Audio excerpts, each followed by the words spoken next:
Phoenix Radio Station dan hai, selamat sore Viners. Seperti yang sudah di-mention tadi, kalau misalkan sore hari ini Agil sudah kedatangan tamu-tamu spesial dari teman-teman Transmetro Dewata. Dan hari ini tuh bakal ngebahas salah satu topik yang menarik banget, yakni adalah Transmetro Dewata Reborn. Nah, kira-kira ini apa Viners dan ada apa dari Transmetro Dewata? Kita bakal bahas tuntas semuanya, apakah ada fasilitas baru, rute baru atau bagaimana. Dan hari ini Agil sudah kedatangan, di sini itu ada Bapak Imadi Purwadana STMSI, ini selaku Kepala Seksi Operasional UPTD Trans Bali atau Transarbagita, dan juga Bapak Ida Bagus Eka Budi PSE, ini selaku Manajer PT Satria Transjaya, ini operator Transmetro Dewata, dan nantinya juga ada Bapak Ngurah Termana, ini selaku dari FDT Bali atau Forum Diskusi Transportasi Bali.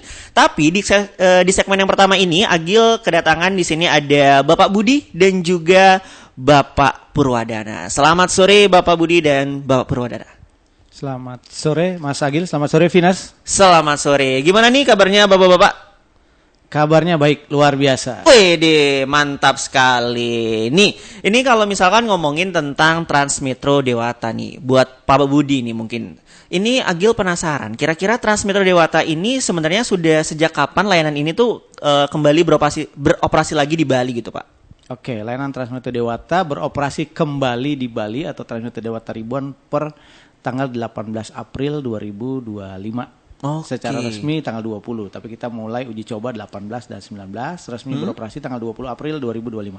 Oke, tapi apa yang membedakan nih Pak di Transmetro Dewata Reborn ini dan juga sebelumnya gitu Pak, secara singkatnya?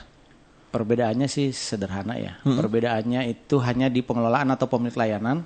Kalau sebelumnya itu di bawah pengelolaan dari pemerintah pusat dalam hal ini Kementerian Perhubungan, mulai 2025 atau 18 April itu kita di bawah pengelolaan pemerintah Provinsi Bali.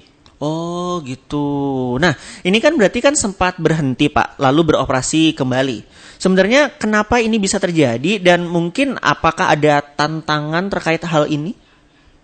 Ya, jadi mungkin karena seperti tadi yang saya sampaikan perbedaan pengelolaan ya atau pemilik layanan. Mungkin sebelumnya seperti komunikasi mungkin yang belum atau mungkin juga memang namanya layanan untuk masyarakat atau layanan milik pemerintah pasti kita berbicara masalah pendanaan ya atau anggaran. Kira-kira itu permasalahannya. Oke. Berarti kan kalau ngomongin tentang Transmetro Dewata ini itu adalah salah satu opsi gitu, transportasi publik. Nah, ini mungkin Agil bakal berpindah dulu kepada Bapak Purwadana. Ini kalau misalkan Bapak sendiri nih melihat pentingnya transportasi publik modern seperti Transmetro Dewata ini, terus juga apakah ini juga bisa menjawab permasalahan kemacetan di Bali yang mana kita lihat juga ini Bali lumayan macet banget di beberapa kebelakangan ini gitu. Itu gimana Pak? Iya, selamat sore Viners. Ya, bagaimana Dinas Perhubungan Provinsi Bali di sini melihat pentingnya transportasi publik. Ya, kalau kita dapat katakan ini sangat penting, urgent ya. Karena dengan dasar kita Undang-Undang Nomor 22 Tahun 2009 tentang lalu lintas dan angkutan jalan, itu tertuang dalam pasal 139 ayat 2 bahwa pemerintah dalam penyediaan layanan angkutan umum ini harus berperan. Nah, di sini pemerintah Provinsi Bali itu wajib menjamin tersedianya angkutan umum, jasa angkutan orang dan atau barang antar kota dalam provinsi. Jadi seperti yang disampaikan tadi, salah satu upaya kita itu dengan mengaktifasi kembali layanan angkutan umum Transmetro Dewata. Nah, seperti yang telah kita ketahui, dengan adanya Transmetro Dewata ini tentunya sangat mendukung upaya untuk mengurangi dampak kemacetan. Seperti yang kita ketahui, dengan adanya layanan ini setidaknya terdapat perpindahan penggunaan kendaraan pribadi menuju layanan angkutan massal yang tentunya jauh lebih efisien dan dapat mengurangi dampak kemacetan secara bertahap. Oke, tapi kalau ngomongin tentang rutenya sendiri Pak, ini apakah untuk rutenya sendiri itu udah disesuaikan nih dengan kebutuhan masyarakat tertentu mungkin? Ya. Tentunya rute yang ada saat ini ya, selain dengan pengembangan koridor 6 yang telah dilakukan pada tahun lalu, tahun ini juga masih sama 6 koridor yang kita layani, ini sudah melewati kajian. Jadi sebelum ada layanan Transmetro Dewata oleh Kementerian Perhubungan sendiri sudah pernah dilakukan kajian dengan pemerintah Kota Denpasar, dan rute-rute yang ditempuh ini sudah setidaknya melintasi titik-titik kemacetan yang ada di ruas jalan. Oke, jadi memang sudah didesain sedemikian rupa dan emang ini membantu banget untuk masyarakat, Pak ya. Betul. Tapi kalau ngomongin tentang fasilitasnya sendiri nih, mungkin ke Bapak Budi nih.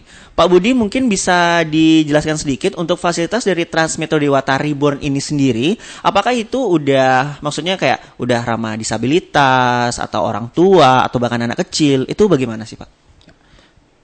Terkait fasilitas, Transmetro Dewata Reborn masih sama seperti sebelumnya.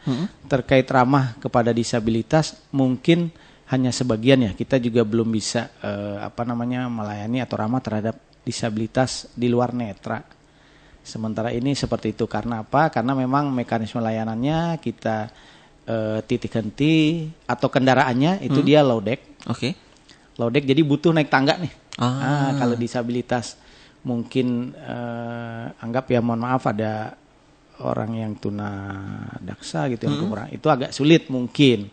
Mudah-mudahan kedepannya difasilitasi oleh pemerintah. Oke, ya bertahap lah ya, pelan-pelan. Semuanya kan butuh proses ya kan. Betul. Tapi kalau melihat respon dari masyarakat sendiri nih Pak tentang kembalinya Transmetro Dewata Reborn ini, itu menurut pandangannya Bapak sendiri bagaimana sih respon masyarakat Pak?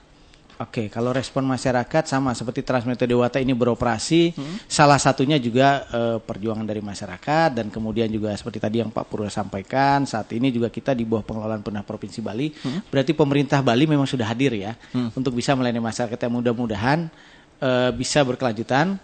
Terkait respon dari pengguna, memang kalau dilihat dari jumlah penumpang rata-rata per hari, sampai saat ini memang masih di bawah yang rata-rata jumlah penumpang di tahun 2024 atau yang sebelumnya, periode sebelumnya. Mudah-mudahan kedepannya semakin baik. Oke, nah kalau kayak gini Pak, ini mungkin saya ingin bertanya ke Bapak Purwadana nih Pak. Kalau melihat seperti ini, tadi kan Pak Budi sempat menjelaskan kalau misalkan dari segi penumpang juga ini kurang seperti di tahun 2024. Tapi apakah sebenarnya Transmetro Dewata ini kayak itu menjalin kerjasama gitu Pak? Ke instansi lain, mungkin kayak misalkan sekolah, kampus, tentunya ini untuk mengembangkan lagi yang namanya mode transportasi publik ini sendiri Pak. Itu gimana Pak? Iya, tentunya kami juga sudah berupaya untuk menjalin kerjasama dengan instansi-instansi terkait, seperti contoh kami melakukan sosialisasi bersama dengan Forum Diskusi Transportasi Bali ke sekolah-sekolah yang mungkin nanti menjadi target kami. Kemudian juga kami juga sudah melakukan koordinasi seperti dengan Universitas Udayana terkait kebersihan halte yang dilintasi oleh layanan Transmetro Dewata, karena kan daerah yang dilalui juga areal daripada instansi tersebut. Kemudian juga beberapa destinasi wisata yang sekiranya dilintasi oleh layanan Transmetro Dewata, seperti Monkey Forest Ubud yang bisa memberikan kami akses untuk keluar masuk dan menurunkan penumpang di sana. Begitu juga dengan Bandara Ngurah Rai yang memberikan titik penjemputan untuk penumpang Transmetro Dewata dan instansi-instansi lainnya yang terkait yang juga support sama kami. Oke, tapi bagaimana cara Dinas Perhubungan sendiri untuk mengatasi hal ini Pak? Kayak misalkan kebersihan halte, apakah nantinya bakal ada petugas di setiap haltenya yang membantu untuk membersihkannya, atau kayak petugas yang membantu mungkin masyarakat yang ingin menggunakan mode transportasi Transmetro Dewata ini, atau bagaimana Pak? Iya. Baik, jadi kalau kebersihan sendiri menjadi tantangan juga bagi kami ya, karena memang untuk sebelumnya pemerintah Provinsi Bali memiliki layanan Transar Bagita. Nah itu kebersihan itu kami alokasikan anggarannya untuk sepanjang koridor. Nah ini mungkin dengan tantangan baru juga layanan Transmetro Dewata, kami mengupayakan kalau nanti fasilitas halte yang sudah tersedia dapat terawat dengan baik, dan mungkin dalam kedepannya akan kami alokasikan anggaran untuk menjaga kebersihan dan kenyamanan di halte. Oke, wah menarik banget nih Vinars. Jadi tentunya masih banyak banget yang mana fasilitas-fasilitas yang ada di Transmetro Dewata ini. Dan buat kamu yang penasaran seperti apa nanti obrolannya Agil selanjutnya, kamu masih tune in terus karena kita bakal break dulu sebentar setelah yang satu ini. Jadi Gratis Radio Station masih bersama Agil Ababil Vinars, dan di sini tentunya masih bersama teman-teman dari Transmetro Dewata yang ngebahas mengenai tentang Transmetro Dewata Reborn. Dan di sini masih bersama Bapak Purwadana dan juga Bapak Budi yang mana bakal ngebahas tentang fasilitas fasilitas, terus juga rute-rute, terus juga apa aja yang ada di Transmetro Dewata. Dan tadi kita udah ngebahas sedikit nih tentang fasilitas yang ada, terus juga bagaimana upaya Dinas Perhubungan sendiri untuk menjaga yang namanya seperti kayak halte dan lainnya. Dan mungkin tadi sempat belum terbahas bahwa ini mengenai tentang rute mana saja yang dilalui oleh Transmetro Dewata ini. Untuk rutenya sendiri tuh udah melintasi mana aja nih Pak? Ini untuk Bapak Budi. Oke, baik Venus. Untuk rute Transmetro Dewata saat ini ada 6 koridor. Yang pertama itu koridor 1 dari Sentral Parkir Kuta ke Terminal Persiapan Tabanan. Oke. Kemudian koridor 2 dari Terminal Ubung menuju Bandara Ngurah Rai. Koridor 3 dari Terminal Ubung menuju Sanur. Oke. Koridor 4 dari Terminal Ubung menuju Sentral Parkir Monkey Forest Ubud.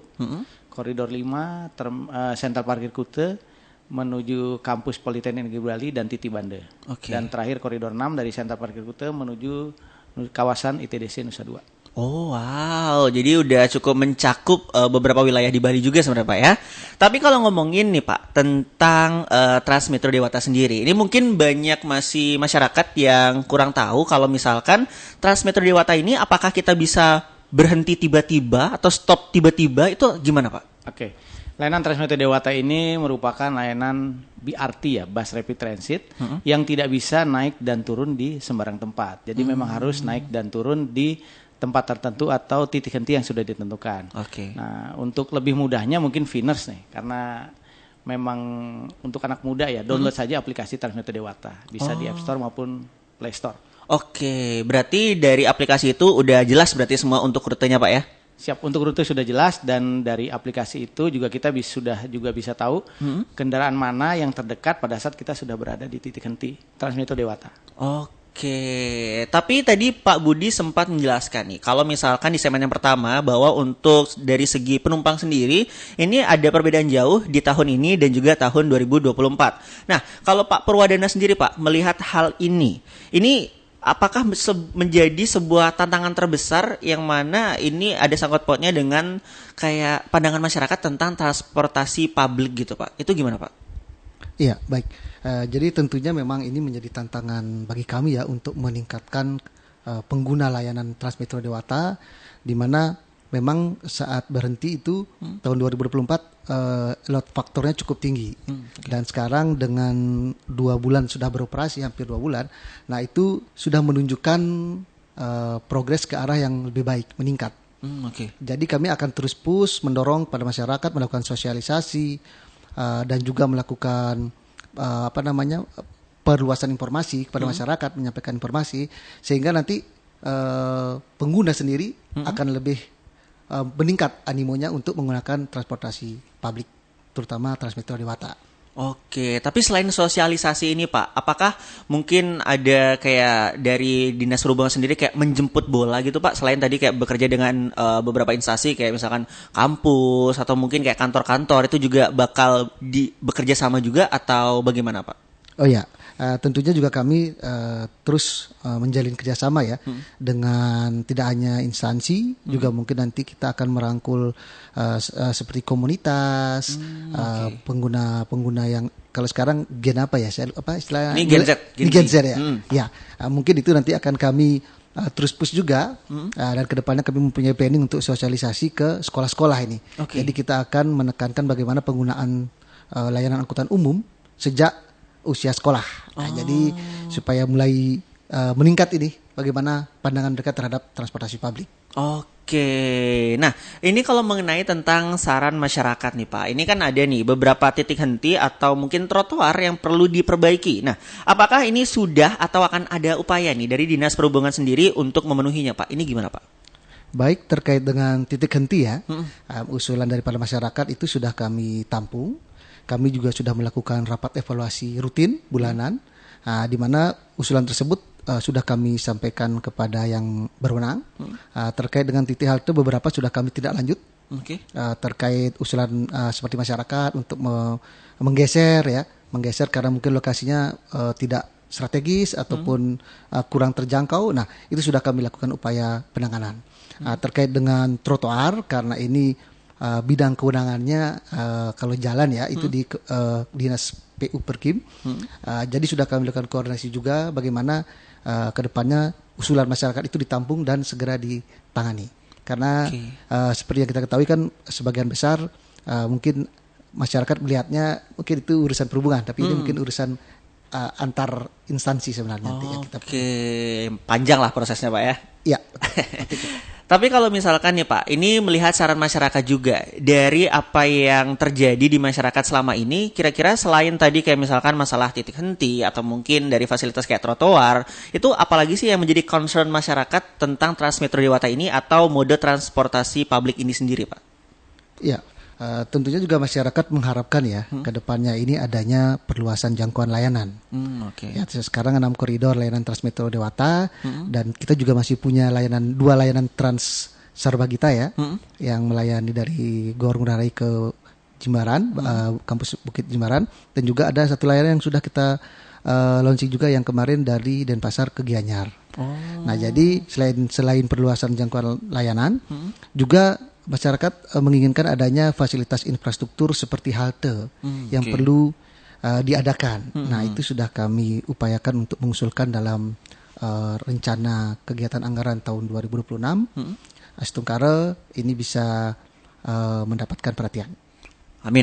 Semoga aja, karena emang ini kalau ngomongin tentang transportasi publik itu sangat penting gitu Pak bagi masyarakat. Apalagi kan kalau ngomongin tentang Bali sendiri, ini Bali bisa menjadi termasuk salah satu destinasi pariwisata yang gede juga kan, maksudnya di Indonesia. Jadi emang transportasi publik ini Vinars itu emang sangat penting banget sih. Nah, tapi Pak, kalau balik ke Pak Budi mungkin, ini mengenai tentang kebersihan dari Transmetro Dewata sendiri. Nah, untuk kebersihan sendiri nih Pak, ini untuk standar kebersihan, terus keamanan bus selama perjalanan untuk masyarakat yang menggunakan itu sendiri itu gimana Pak? Oke, sampai saat ini memang seperti di periode Transmetro Dewata sebelumnya, kami beroperasi berdasarkan SPM, syarat pelayanan minimal. Termasuk syarat pelayanan tentang kebersihan, tentang keamanan. Nah, itu tetap kami PT Satria Transjaya selaku operator Transmetro Dewata menjaga hal itu. Terkait keamanan, salah satunya memang kendaraan Transmetro Dewata dilengkapi dengan alat-alat telematika. Apa itu Pak? Alat-alat telematika itu seperti CCTV. Ya, ada CCTV yang di dalam ruang bus dan ada CCTV juga yang menghadap ke jalan di depan kendaraan. Itu penting untuk keamanan kita semua. Keamanan pramudi jika memang terjadi sesuatu kondisi tertentu di jalan. Jadi memang sudah ditetapkan standarnya oleh pemerintah sesuai standar pelayanan minimal. Jadi semuanya sudah aman dan juga bersih juga. Tapi untuk masyarakat sendiri yang menaiki Transmetro Dewata, mungkin ada nggak sih Pak hal-hal yang dilarang ketika menaiki Transmetro Dewata, kayak mungkin bawa barang-barang yang banyak kah atau gimana? Itu sendiri peraturannya gimana sih Pak sebenarnya Pak? Sampai saat ini memang masih mengacu ke periode sebelumnya. Memang beberapa hal yang dilarang itu masih sama seperti yang tertempel di stiker berarti di kendaraannya. Tidak boleh membawa makanan yang beraroma berarti ya, berbau. Terus kemudian yang kedua, tidak boleh sambil makan dan minum di kendaraan. Kemudian menjaga sopan santun atau etika. Kira-kira seperti itu. Ya, masih yang bersifat umum. Mudah-mudahan bisa diikuti oleh masyarakat. Semoga aja bisa ya, karena kan ini demi kenyamanan bersama gitu.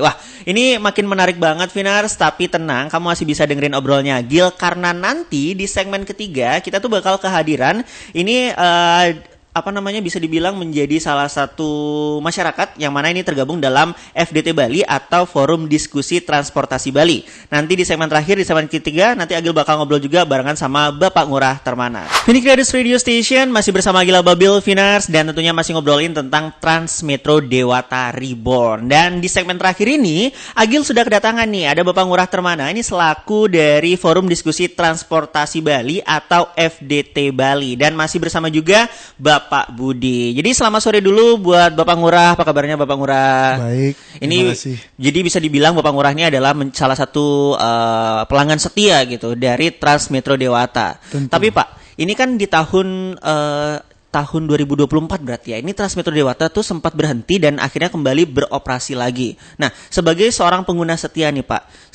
ketika Transmetro Dewata ini berhenti dan akhirnya ada lagi, itu perasaannya Bapak gimana Pak? Waduh, pertama sedih dan bingung ya. Bingung mau pakai transportasi apa, karena kan sebenarnya Transmetro Dewata ini atau transportasi publik ini sangat membantu dari segi kita ekonomik ya. Sederhananya misalnya kalau saya ke Ubud gitu, paling sering saya pakai memang koridor 4 atau ke 4B untuk ke Ubud. K2 kalau mau ke Ubung atau ke mall, dan ke airport gitu. Oke. Ya, K2, K3, K4 tuh paling yang sering saya pakai, kerasa banget gitu.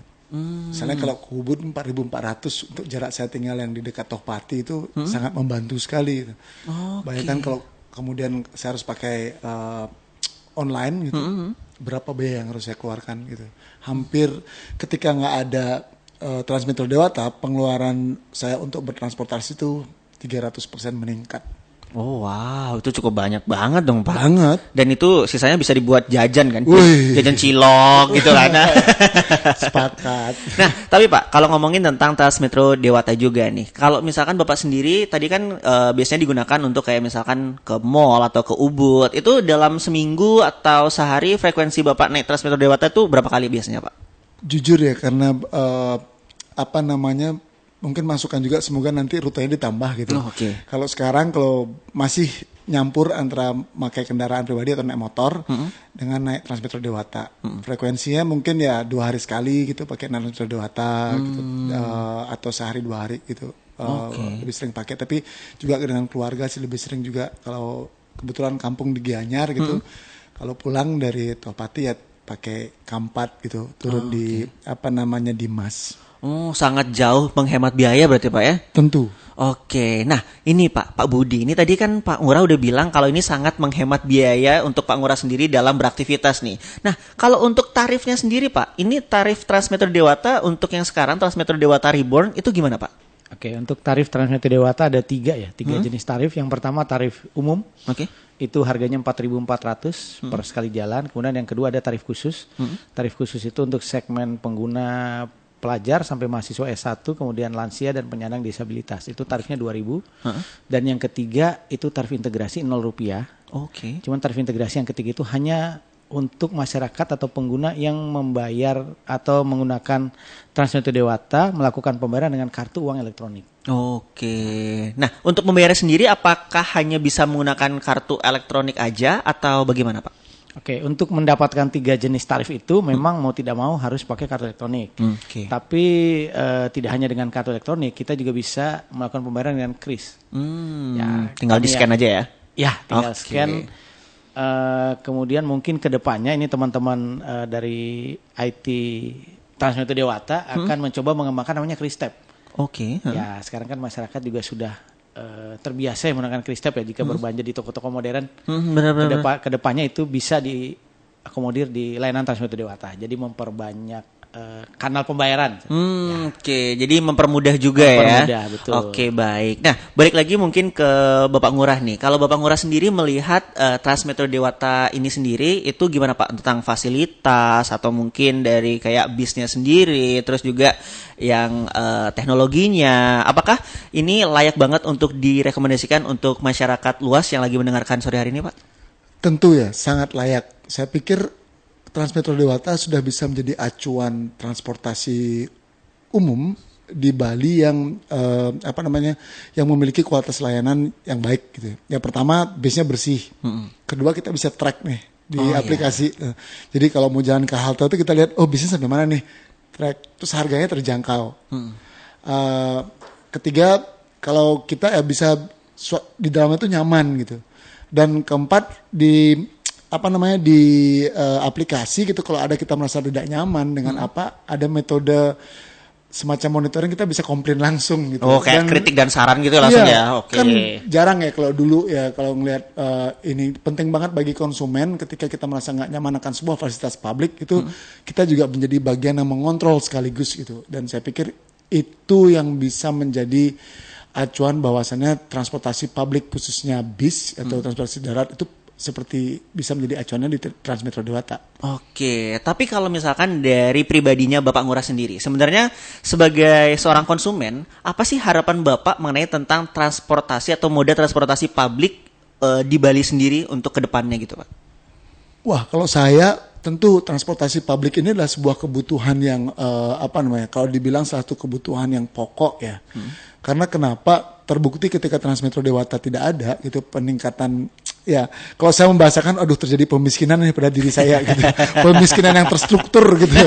Ya ketika kebijakan ini nggak didukung lah, saya harus mengeluarkan biaya lebih untuk bertransportasi. Tentu harapannya memang masih ada banyak hal yang penting diimprove atau diperbaiki ya, bahwa rute mesti ditambah, perlunya ada layanan-layanan angkutan pengumpan atau feeder gitu, yang sehingga pola mobilitas masyarakatnya semakin terbantu. Yang ketiga juga saya ingin ada fasilitas infrastruktur pendukungnya makin baik gitu. Halte itu harus diperbaiki. Terus infrastruktur halte pendukung, tempat tunggu itu tuh penting banget diperbaiki agar semakin banyak yang naiki Transmetro Dewata. Karena saya pikir ketika sebuah kota memiliki layanan transportasi publik yang bagus gitu, tentu juga akan mengurangi kemacetan yang terjadi pada kota itu gitu. Jakarta sekarang ketika layanan transportasinya semakin bagus, terbukti indeks kemacetannya mulai menurun gitu. Saya pikir itu ya, toh juga sekarang kemacetan berat di Bali juga akan sangat berpengaruh pada image akan pariwisata ke depannya gitu. Benar. Kalau tamu nggak pingin menghabiskan waktu lebih banyak di kendaraan, pengennya lebih banyak di tempat wisata kan. Nah itu dia, kalau transportasi publik makin banyak, rute dari TMG atau Transmetro Dewata makin banyak, itu tentunya akan memudahkan juga turis, masyarakat Bali sendiri, dan pelancong yang datang ke Bali gitu Pak ya. Betul, dan kita juga. Benar sekali, dan tadi tuh, mengurangi yang namanya pengeluaran. Betul, sepakat secara ekonomi ya gitu. Dan juga kalau kita lihat juga mungkin akan berpengaruh pada turunnya kecelakaan di jalan gitu. Ya kan, karena kita naik transportasi umum yang ya bukan berarti atau tidak ada kecelakaan sama sekali ya. Potensinya pasti ada, tapi setidaknya mereka sudah ada SOP untuk menjalankan kendaraan dengan baik gitu dan aman gitu ya. Ya, benar. Apalagi tadi Pak Budi bilang sudah ada CCTV-nya, sudah ada monitoringnya kayak gitu. Jadi semuanya sudah aman, terkendali. Setidaknya diusahakan perangkat teknologi yang mengontrol bis ini itu. Kalau naik Transmetro Dewata, kalau drivernya ngebut, ada tanda loh. Hati-hati, Anda terlalu dekat. Iya benar. Saya juga pernah lagi naik gitu ya, benar. Nah, tapi Pak, ini balik lagi ke Pak Budi. Mungkin terakhir nih Pak, pesan apa sih Pak yang ingin Bapak Budi sampaikan mungkin kepada masyarakat Bali tentang pentingnya nih untuk mendukung yang namanya transportasi publik seperti Transmetro Dewata ini Pak? Oke, untuk masyarakat Bali berarti ya, sama-sama kita berpikir untuk bagaimana Bali ke depan. Karena Bali ini sebagai daerah tujuan wisata, itu memang situasi dan kondisi harus dibuat nyaman dan aman. Mungkin salah satunya masyarakat Bali khususnya di area Sarbagita mulai membiasakan diri. Memang terlepas dari masih banyak PR ya, maksudnya yang harus kita kerjakan secara bersama nih, baik itu dari masyarakat, dari pengguna, kemudian dari pemerintah. Karena kan sekarang layanannya sudah ada, tapi fasilitas pendukungnya yang harus diperbaiki. Terkait tadi sudah dibahas Beli Ngurah itu titik henti, kemudian angkutan pengumpannya, kemudian nanti setelah itu mungkin fasilitas parkir ya, park and ride untuk pengguna yang nyaman. Ya, baru kita bisa menuju Bali yang aman dan nyaman. Agar apa? Agar Bali tetap menjadi daerah tujuan wisata terbaik berarti di Indonesia. Kira-kira seperti itu. Oke, mantap. Singkat saja buat Bapak Ngurah, terakhir mungkin apa yang disampaikan kepada masyarakat Bali untuk menggunakan transportasi publik atau seperti Transmetro Dewata ini? Pertama, kayaknya kita harus mulai membudayakan kemana-mana pakai transportasi publik. Itu yang pertama. Yang kedua, tentu layanannya ditambah gitu, dan infrastruktur pendukungnya juga semakin diperhatikan dan kualitasnya. Dan yang terakhir, bahwasannya ketika transportasi publik makin baik, kemacetan bisa dikurangi gitu, tentu kualitas hidup kita makin baik ya, karena kita nggak setiap hari harus menghisap polusi udara di jalanan gitu, yang semakin hari mungkin semakin banyak atau semakin kental di Bali. Saya pikir itu. Oke, mantap sekali. Sekali lagi terima kasih buat Pak Budi, Pak Ngurah juga, dan tadi terima kasih juga buat Pak Purwadana atas waktunya udah ngobrol-ngobrol barengan sama Agil pada sore hari ini. Jadi sekali lagi Viners, Agil ingetin buat kamu, ayo kita rame-rame naik Transmetro Dewata karena dari segi harga, rute juga banyak, dan tentunya bisa mengurangi kemacetan. Kalau sekarang Agilnya harus pamit pulang. Terima kasih sekali lagi. So keep your imagination and always try to make it come true. Sayonara.